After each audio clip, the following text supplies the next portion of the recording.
Boas, we can start. Colleagues, let me say 2 sentences in front of the interview. I want to congratulate you. I want to give a big thank you to you. It's a really good atmosphere, concentration, and I'm very happy about this conference here, and big thank you for the discipline, what you did in these first 3 hours. Andy, what is your opinion? You have been in many conferences and in many discussions worldwide. What is your opinion to this conference? It's great. It's good to see that we invited a lot of colleagues and everyone is here. So that's a very good sign. Of course, from my side, I want to welcome you too. On the other side, that's clear too. With 2 better results, my face maybe would look a little bit more funny.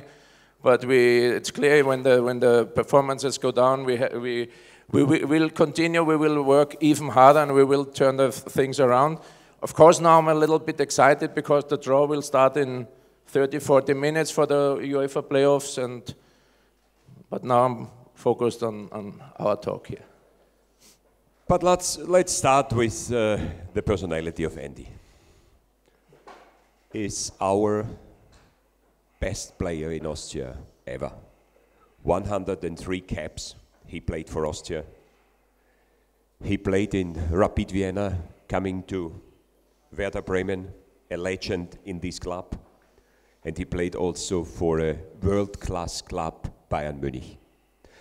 But the more interesting thing is his coaching career till now, because we can learn from him. And perhaps, Andy, you can give an overview about your beginning till the national team coach of Israel. Yeah, first of all, I have to say, of course, football is changing not from year to year, but every decade will be a lot of different changes from tactics, something like this. So when I finished my playing career 2004, football was in a different condition like now, because in the last 10-15 years, with all the transition and the different tactics, it changed a lot. And so as a coach, we all as coaches, when we have the status right now and we have a lot of ideas, we have to develop and we have to be ready to learn from training to training, from game to game.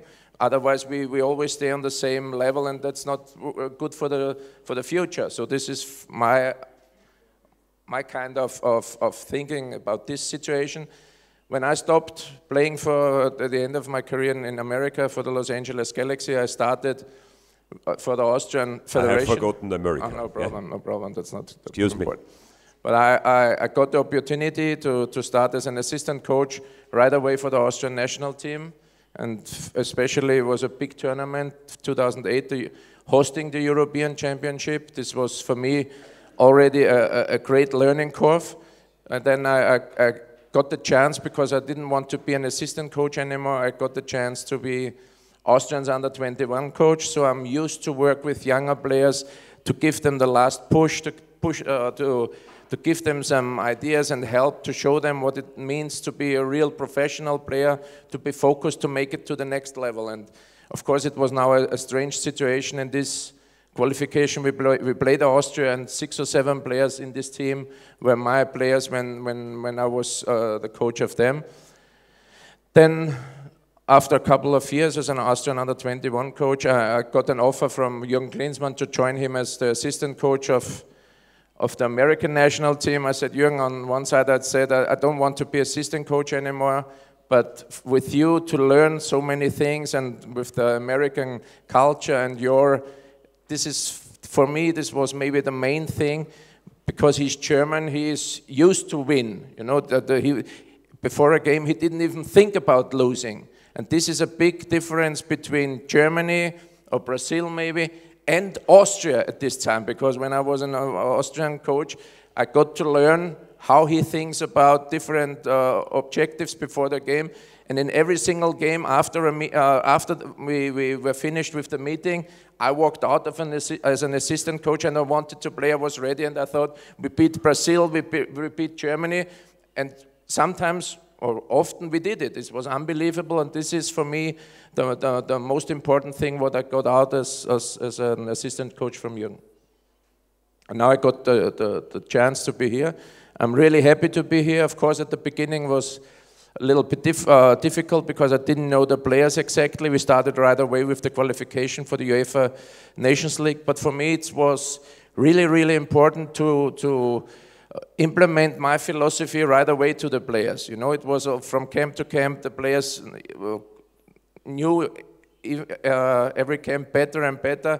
My philosophies, my principles in defending, offending, I will show you afterwards a couple of these things. And for me as a coach, the most important thing is I want an active team, a proactive team, not reacting. We have to dictate the rhythm of the game. And maybe you think it sounds crazy, but even against Poland or Austria, I don't want my team just only to hide and react. We want to go out and we want to play our style of football.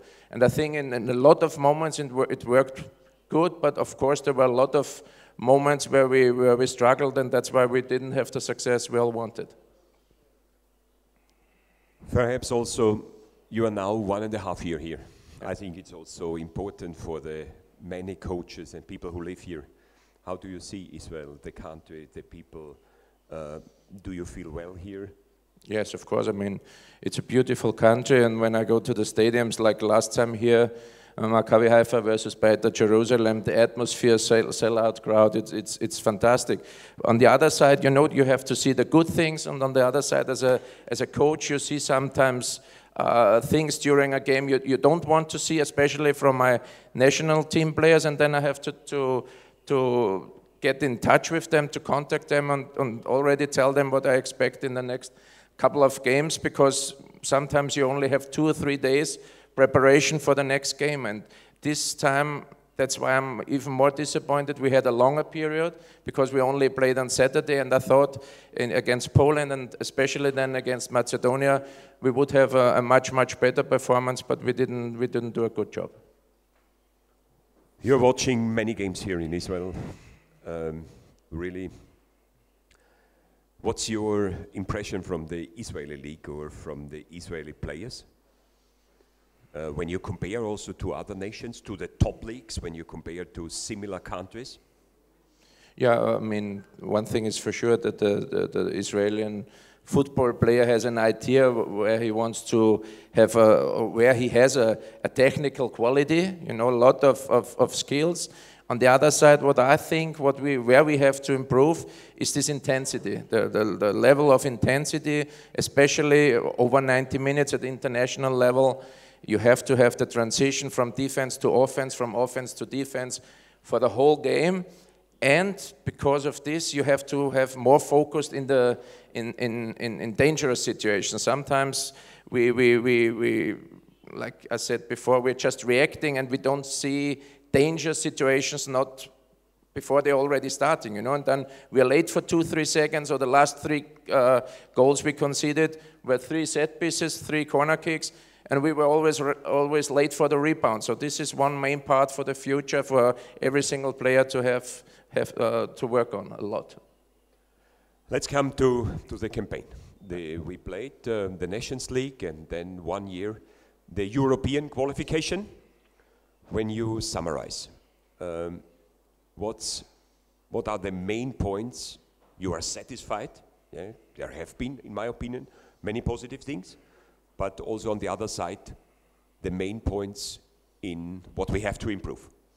When I came here, because before I always played with a backline of 4, but when I saw the first games and the national games before, my thought was, especially because of Eli Daza and Talab Tabata at this time, I think there are some outside players, they are very, very strong going forward, but not maybe defensively so strong. That's why I changed the formation in a backline of 3. Sometimes, of course, a backline of 5. And then, like I have done in the presentation, my philosophy of going forward, offensive principles. For me, I think we did, right from the beginning, a very, very good job in this positioning all over the field to create chances. On the other side, of course, the defending shape from the whole team, not only the backline, from the whole team, was most of the time not enough to at least don't concede a goal. And if you want to qualify, it's not possible that we have an average from 1.8 against us, normally you need 0.6 or 0.8 to get a chance to qualify. So this is something we have to work on, not even from the individual development of the young defenders. This has to change for sure. They have to get the best out of this one-against-one situations, and they need to get the right teaching already in the youth ages, because here in the national team we can give them a lot of ideas, but for sure it's too late. You know what I mean? We can react a little bit. But this is very interesting, I think, also for all coaches. You are always very polite, and I know this is not your style to criticize somebody or a colleague. This we don't do. But when you say you train with the best players, 19, 20, 21, 22 and up, and you say there are some weaknesses in defense. What can you give to the coaches to make it better? What is it when you compare to top players you trained also? It's the individual work as a young player. That's clear. They need to get from all the informations. They need to get this in training every day, 10, 15 minutes. Like a striker, he needs to have finishing every single training session in order to score. A defender has to do this kind of things. For us in the national team, with my staff, with Alon, we always want the defenders now not dropping back. We want them to defend forward, aggressive forward, that they have the confidence. But it's not easy, because as a national team coach, you get the players from different countries, from different clubs. So every player has an own and different club coach, different ideas. But for us, especially for me, we have to improve in this not dropping back. We have to go forward. We have to attack the ball with coverage in the back, behind.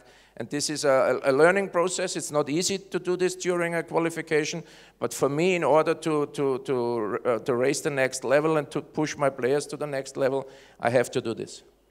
And would you agree what also our speakers now, I think everybody has spoken from this, individual coaching and detail coaching?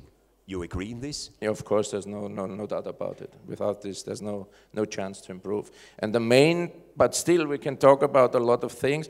The main thing is the attitude and the heart of the player. If a player is talented but he doesn't want to work, maybe it's wasting time. Maybe he has so much talent that he can play in first league or second league here, but when he comes to a big league and he is not able to compete every day in training and to show that he's better than the other one, he has no chance. Let's come to your philosophy. You said you were coming here and trying to bring in this Israel national team your philosophy. When we start with the attacking phase, yeah, then I have to go forward, because yeah, you prepare. No problem. Yeah. So, like I already started with the positioning, you know, we had some slides. We created some slides right from the beginning, where I said the positioning all over the field. Maybe I can show it here. This slide, you can see it really good everywhere. Yeah, huh? Is it clear?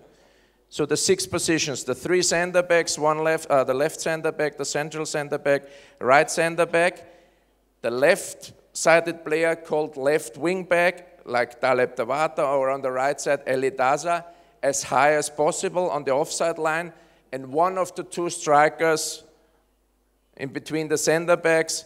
These 6 positions, they have to be covered from these players. There's no discussion if he goes there. They have to be on this position. The only 4 are in the middle. The one striker who's coming back, and the 3 central midfielders. They have kind of freedom with a movement in between the lines in order to create good passing options.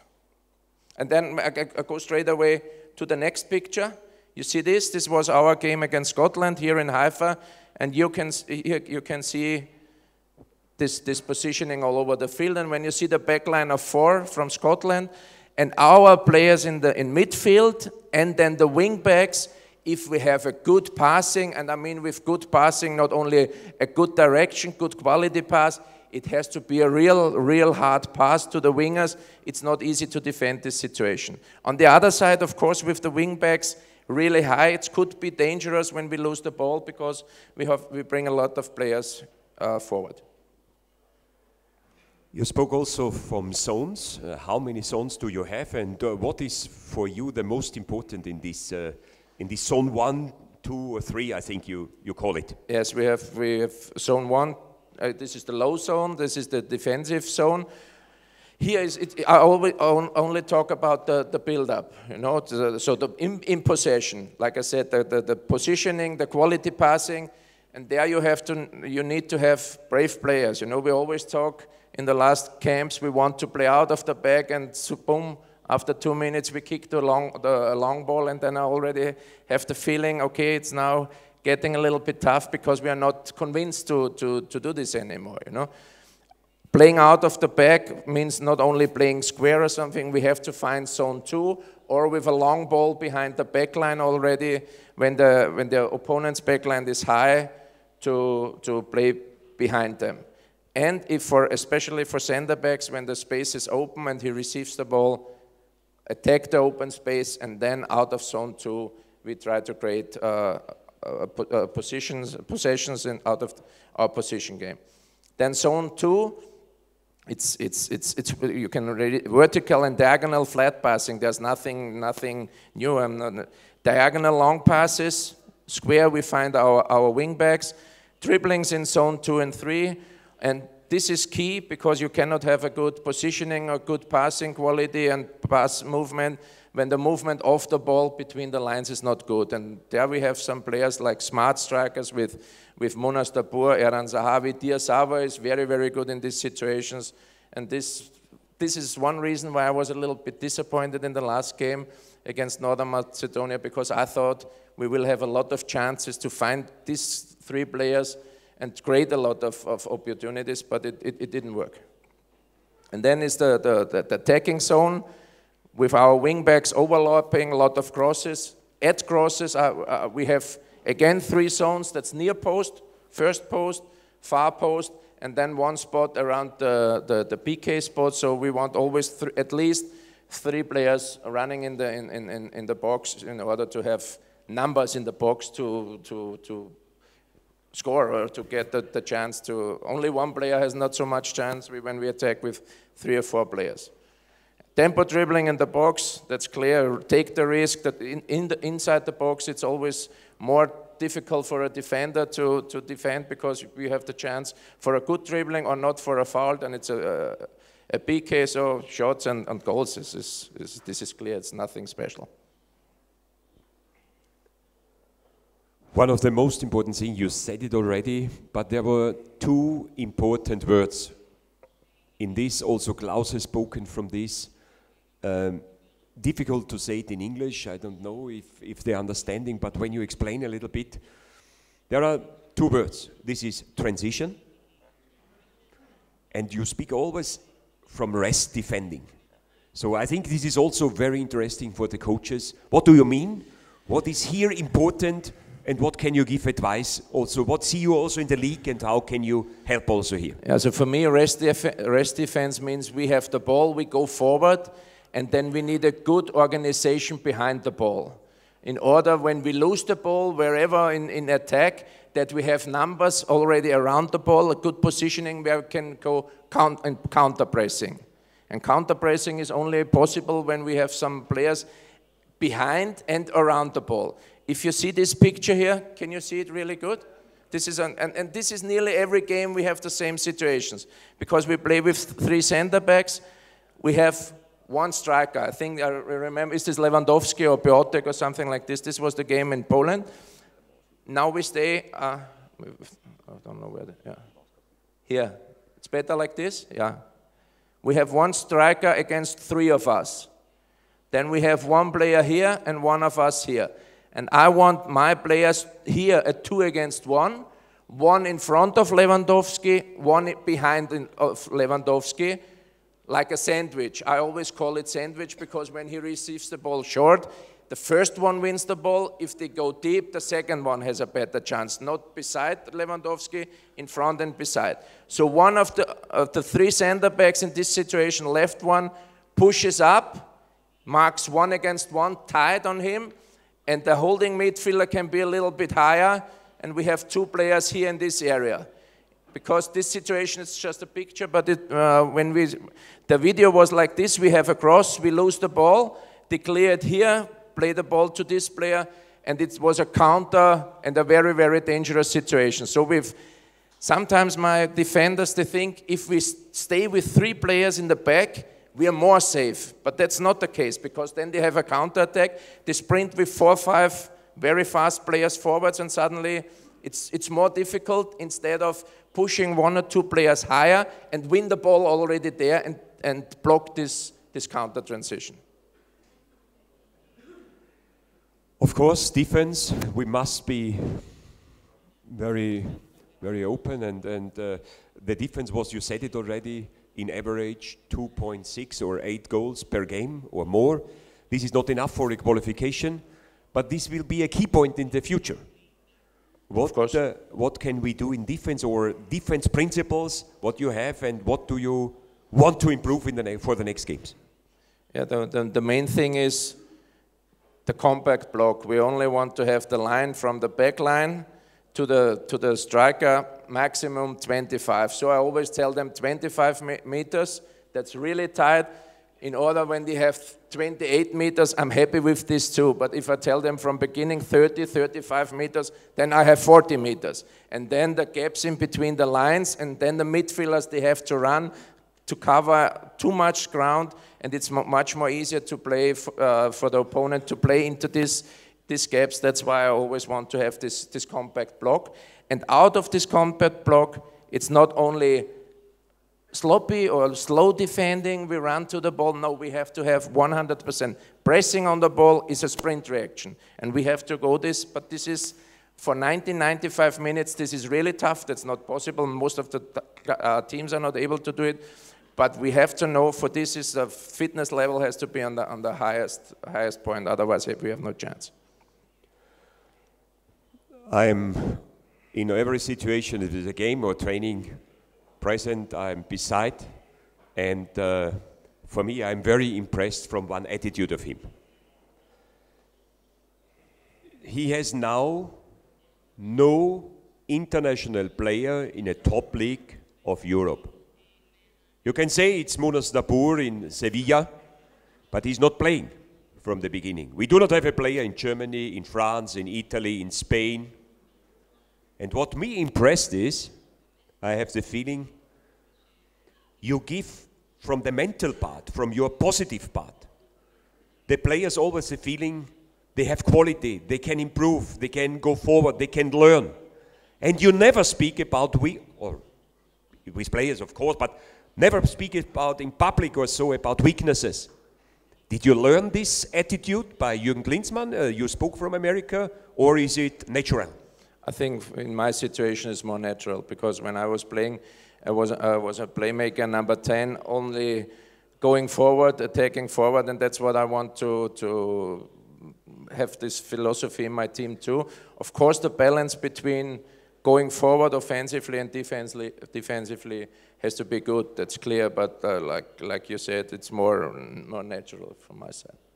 If I would be a center back or something, maybe I would rely more on defending, but for me, and especially with the players we have in our national team, with the quality, I always look at the quality of the players, at the strength and at the weaknesses, and then I want to put the best puzzle together in order to have success, but it's room to improve. Andy, I must come to an end because I want to give the possibility also to ask questions, but before, one last explanation from your side. I personally want to thank you that you are here present to give this interview and to go outside, and you give for you a typical training session from the IFA, from the national team. And you do this with your assistant coach Alon, with the goalkeeper coach Klaus, and also with the fitness coach Benji. Really, thank you on you, but can you explain in short words the training session, what we can see afterwards? Yeah, so we start with the warm-up with Benji, that's clear. On side, the goalkeepers make the goalkeeper warm-up with Klaus, then we take over, Alon, and with the support of the under 18 head coach of Gadi, This is key because he knows the players the best. Where are you, Gadi? Thanks for your help. So we go out, we make a passing exercise and then a kind of little transition, just to give you an idea, because transition in this in football is very, very important. And at the end, we do what we did the last couple of games. We train the back line of 3 with the wing backs, and one defending center back. But we split this in half. So we have 3 defenders, the right wing back, 2 center backs, and a holding number 6 against 5 attackers. So 5 attacking players against 4 defenders, defensive players on the right side, and we do the same on the other side. And at the end, if it's enough time, we take it together, and then we play 10 against 8 or 10 against 6, whatever we see. I have to discuss with Gadi. Just the idea of one exercise where you can work already on the defensive principles and basics, and of course on the attacking offensive principles too. It's an absolutely highlight to have the possibility to see this. Please, now the floor is yours. Question directly to the national team coach, Andy Herzog. Boss, you help me a little bit with the micro. Please, first question.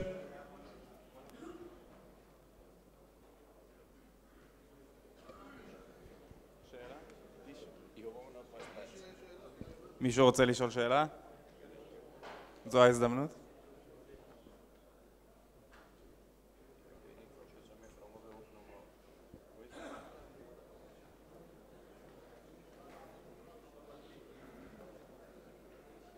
יש להם תרגום.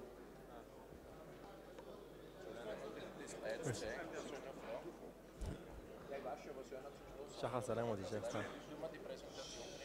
קודם כל, שלום לכולם. הלו. אנדי, רציתי לשאול אותך. היי. קודם כל, במשחקים האחרונים של הנבחרת, הם נראו יחסית רע. רציתי לשאול אותך אם אתה חושב שאולי המערך לא מתאים יחסית. The what? I didn't understand the last bit. אני אומר, המשחקים האחרונים של הנבחרת, שרואים שהרבה יש בעיות בהגנה, אולי אני חושב, אולי המערך לא מתאים להם, מבחינה הגנתית. The formation. The formation, the barak. I didn't understand the barak. You know, you in between camps, as a coach, you always have 3-4 weeks, and you have a lot of ideas, and then right before the camp, you have to deal with some injuries, but that's normal. This is one thing every coach has to do, but then you have to adjust, and then you have to see which player you still have in the roster, and then you have to make a decision where you think what's now for the next opponent, what's now for roster, the best situation. Maybe this time against Poland, I have to be honest, I was not right from the beginning 100% sure about the formation, but not about the starting lineup. So there were 2-3 possibilities I always had in my mind, and maybe it could have been better if I would have been already with a clear mindset right from the beginning. That's what I was thinking after this last games, but on the other side, I don't think it was about the formation, because my players, they already played a lot of good games with a back line of 3. Then at second half, we played with a line of 4. Was good second half against Poland, very good. And that's why I started in Macedonia like this. And losing against Macedonia was the big problem, our offensive play, because we had a lot of poor passes, and this is normally our big quality, so we were losing too much easy balls, and this was the big problem for me.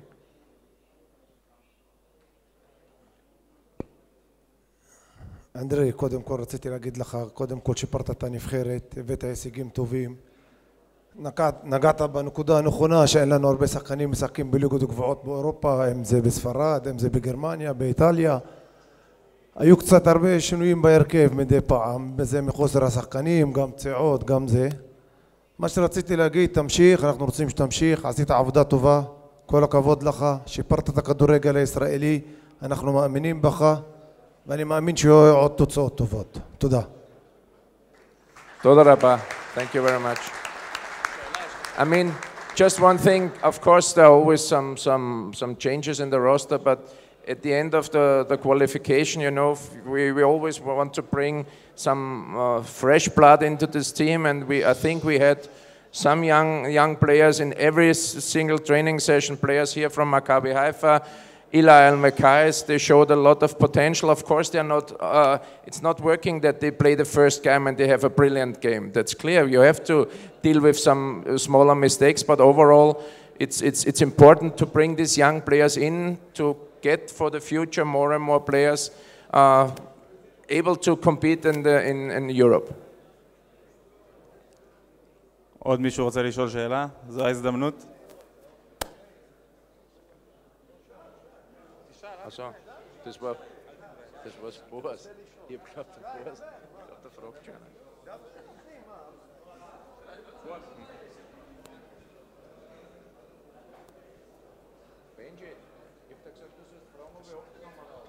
קודם כל, שלום לכל המאמנים. יש לי שאלה אליכם.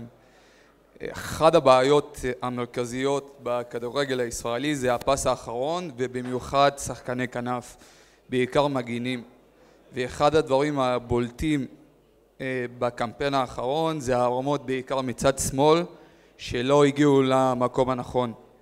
האם אתם שמים דגשים או יורדים לרזולוציות כל כך נמוכות עם איזה חלק נוגעים בכדור בכף הרגל?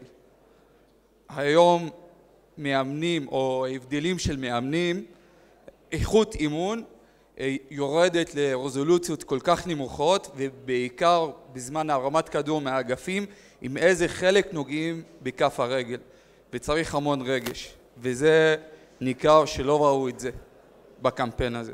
תודה.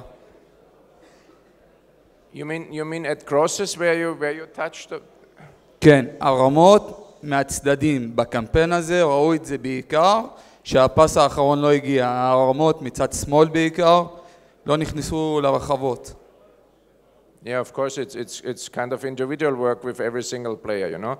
So it's a lot of detail work, and you know every single player has a different technique. But when you see the players is not his crosses are not really good, you have to work with him on this situation. But like a player like Taleb Tabata, he is able to play these passes, but he is never ready for 90 minutes. This was one of the main reasons for us, you know. Then we put Hatem El Hamid sometimes, he's more right-footed. It's when I understood the right question that it was a kind of a little problem on the left side, of course, but it's not only here, it's worldwide, because most of the football players are right-footed players, so to bring in very creative left-footed player going forward, quality going forward, good in defending, then you play for Real Madrid. This is clear. But like I think San Menachem had a really good development in the last couple of games. I was happy with his performances, and the other players have the quality too, no doubt about it. But for sure, with crosses, it's important that with the final pass against Macedonia we struggled big time. But it was not only the crosses; it was already in zone 2. I have to take this out because I always hear more lady talking than me, sorry.